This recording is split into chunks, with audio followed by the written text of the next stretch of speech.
দেখা পালো তোমাৰ ছবি ধৰা দিলা গোপনে আহি হিয়াৰ কোন তুমি যে মোৰ শুকান মনত নিয়ৰৰে চেঁচা টোপাল নামি অহা ৰ'দৰে মই মোৰ দেহৰ প্ৰতিটো পুৱা ধুমুহাৰ হতে মোৰ বহু যুগৰে নাচোন এবাৰো সঁচা মোৰ বহু দিনৰে আপোন। আপোনালোকে আজি এই সন্ধ্যা কালিয়াত সমবেত হৈছে। আমি কেৱল নগালিমুৰেই নহয়, অসম ভাৰত তথা গোটেই পৃথিৱীতেই এই বিখ্যাত ব্যক্তিজনৰ যে সুৰকাৰ এটা সত্তা আমাৰ মাজৰ পৰা হেৰাই গ'ল, তাৰ বাবে প্ৰত্যেকেই শ্ৰদ্ধাঞ্জলি জ্ঞাপন কৰিছে। আমি বিশেষকৈ ৮০ দশকৰ ব্যক্তিসকলে গোটেই কথাখিনি অনুভৱ কৰোঁ যে ৮০ দশকত অসমৰ সংগীত জগতত বিশেষকৈ আধুনিক গীতৰ জগতখন স্থবিত হৈ গৈছিলে আৰু তাৰ পাছত এই মহান শিল্পী জুবিন গাৰ্গে অসমীয়া আধুনিক গীতৰ যি ধাৰা সৃষ্টি কৰিলে আজি তাৰিখলৈকে সেয়া আগুৰি আছে। তেখেতক সংগীতৰ এজন ভগৱান হিচাপে আমি ধৰিব পাৰোঁ।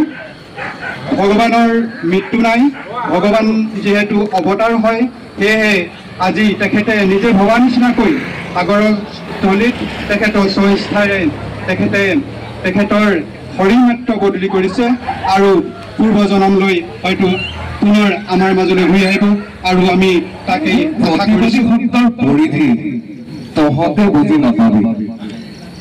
মই নদীৰ পৰা সাগৰলৈ যাব পাৰোঁ, সাগৰৰ পৰা নদীলৈ ঘূৰিব আহিব পাৰোঁ। মাথো মোৰ ৰং সলনি হ'ব, পানীৰ সোৱাদ সলনি হ'ব।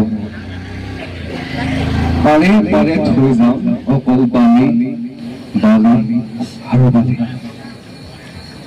বালি মোৰ হিংস্ৰ, ঠাণ্ডাত শুকাই নিব তোৰ তেজ, গৰমত উখুৱাই দিব তোৰ দুখৰি। খোজ কাঢ়িব পাৰ যদি আহিবি, মই চুমা খাম তোৰ ৰক্তাক্ত দুহৰিত। ওচৰতে পৰ জুবিন গাৰ্গক আজি ভবা নাছিলোঁ যে ইমান সোনকালে হেৰুৱাব লাগিব। দুখতে মৌন হৈ মোবাইল খুলিবলৈ মনেই নোযোৱা হৈছে, কিন্তু উপায়টো নাই, সকলো এদিন যাব লাগিব।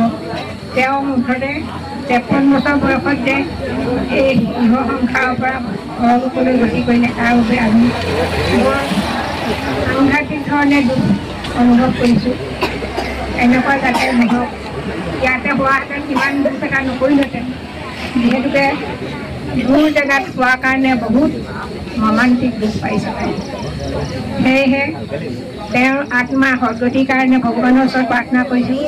তেওঁৰ আত্মাৰ সদ্গতি কৰক আৰু পৰিয়ালবৰ্গও সন্তপ্ত পৰিয়াললৈ আমি অশেষ ধন্যবাদ জ্ঞাপন কৰিছোঁ।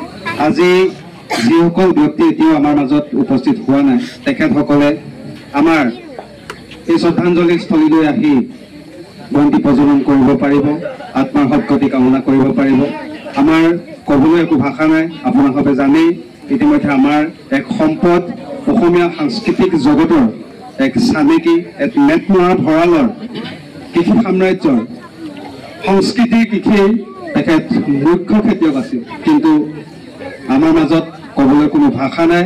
38,000 গীতৰ অৱদান আগবঢ়াই সুৰেৰে 40টা ভাষাত তেখেতে গীত পৰিৱেশন কৰিছিল। আমি সামগ্ৰিকভাৱে যদি চাওঁ, এই 38,000 গীত আমি যদি শ্ৰৱণ কৰিব লগা হয়, কিবা কাৰণত শুনিব লগা হয়, টেপ ৰেকৰ্ড লগাই আমাৰ 4 মাহ 4 দিন লাগিব।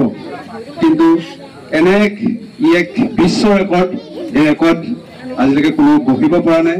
সেই মহাপুৰাণজনৰ অনুপস্থিত আমি সন্তপ্ত হৈছোঁ। পুনৰবাৰ শেষত সেই মহাপুৰাণজনলৈ আমি শ্ৰদ্ধা নিবেদিছোঁ, আন্তৰিক কৃতজ্ঞতা জ্ঞাপন কৰিছোঁ। লগতে আত্মাৰ সদ্গতি কামনা কৰি পুনৰবাৰ যেন তেখেত আমাৰ মাজত ঘূৰি আহে এই আমি আমাৰ ফালৰ পৰা কামনা কৰিছোঁ। ধন্যবাদ।